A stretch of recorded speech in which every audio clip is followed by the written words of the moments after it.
Olá, meu amigo, minha amiga, estamos aqui outra vez, graças a Deus, para mais um conteúdo, mais uma abertura de semana, que a semana começou hoje, e é muito importante que eu trouxe uma reflexão sobre essa questão que os bolsonaristas insistem com golpe, com artigo 142, a tomada do exército, e eles dizem, para a maior cara de pau, que o golpe de 64 foi uma revolução. Não é verdade. Mas nós não vamos nos perder nisso. A grande verdade é que essas pessoas não têm o um mínimo de noção.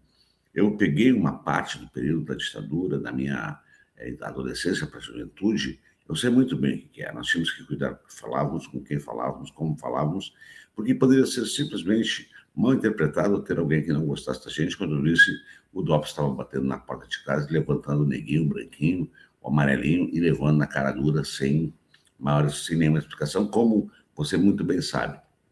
Então é importante a gente sempre fazer essa lembrança, a gente fazer essa conexão, porque tem um outro aspecto. O 8 de janeiro não teve arma, eram as velhinhas, lá eles insistem que não teve uma tentativa de golpe.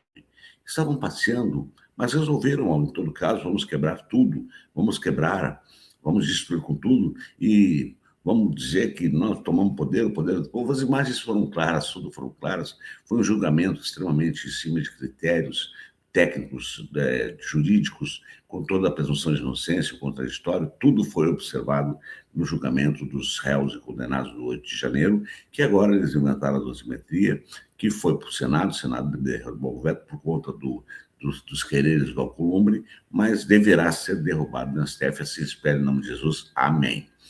Muito bem. Então, gente, a verdade outra é que as pessoas não têm noção que os ditadores psicopatas como é o Bolsonaro, 01, 02, 03, 04, né?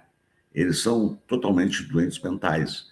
E o ditador pode vir pelas mentiras do Flávio Bolsonaro, o cara envolvido com a milícia, o Jair Bolsonaro envolvido com a milícia, eles são frios. O cara que não derramou uma lágrima, não fez um gesto em cima dos mortos da Covid, o cara que levou as pessoas para a fila do osso e não tinha nenhum ressentimento, baixou o imposto do jet ski, achava uma maravilha, e tudo aquilo que nós já sabemos. Então, este vídeo é para você compartilhar, mas também já para dar o seu certinho, deixar um comentário, que é muito importante para engajar o vídeo, e furar a bolha e largar dentro das redes bolsonaristas, inclusive os evangélicos, que falam tanto que, na verdade, essas igrejas progressistas que estão por aí, a coisa que eles menos leem é a Bíblia, a coisa que eles menos tratam é do comportamento do verdadeiro seguidor de Jesus Cristo, não do cristão imposto com um dogma. Essa que é a grande verdade. Eles fazem a cultura do medo e ficam espalhando essas barbaridades que a gente vê por aí. Então, eu trouxe um conteúdo aqui para a gente poder fazer essa reflexão de uma moça aqui, que é muito interessante a gente analisar. Então, sem mais delongas, vamos colocar o conteúdo e vamos assistir. Tá bom? Vamos nessa. Vamos O nessa. golpe de 8 de janeiro tivesse dado certo. Vocês já pensaram nisso, gente? Vocês já pensaram que todos esses esquemas que estão sendo desvendados agora, que a polícia, que a PF pôde investigar, que a PF teve liberdade para investigar, porque no governo anterior eles não tinham, toda a falcatrua do INSS, toda a corrupção do Banco Master, nada disso teria vindo à tona. Nada. Porque o governo anterior, de direita, não permitia investigações. Sim. Então, se eles tivessem dado o golpe, se o golpe tivesse dado certo, se Janja não tivesse se posicionado para isso não acontecer, a roubalheira seguia frouxa e nada disso teria sido descoberto. E tem mais. Todos esses investimentos que Lula vem fazendo no SUS, com novos programas, com investimentos de mais de 2 bilhões para tratamentos oncológicos, novas vacinas pelo SUS, medicações para doenças raras no SUS. Nada disso nós teríamos. Porque sim, nós estávamos num governo negacionista, que era contra o SUS, que não defendia vacinas, que era completamente negligente. Então, vocês imaginem como nós, população, estaríamos.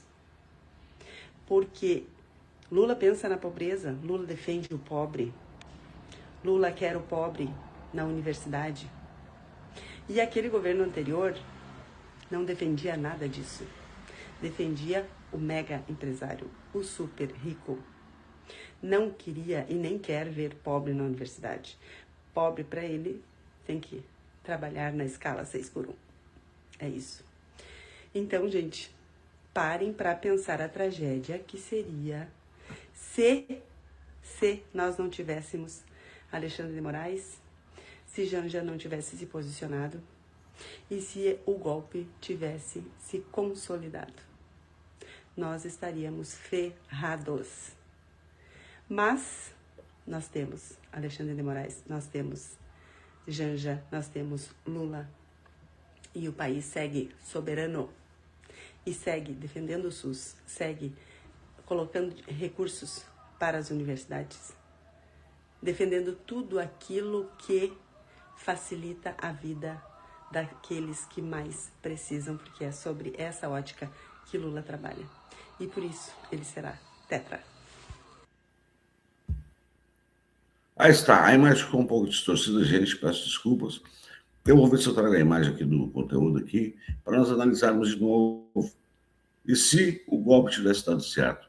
Porque se o golpe não deu certo no desgoverno do Bolsonaro, houve aquela situação do pastor, do ministro da saúde, da educação, fazendo aquela negociação com...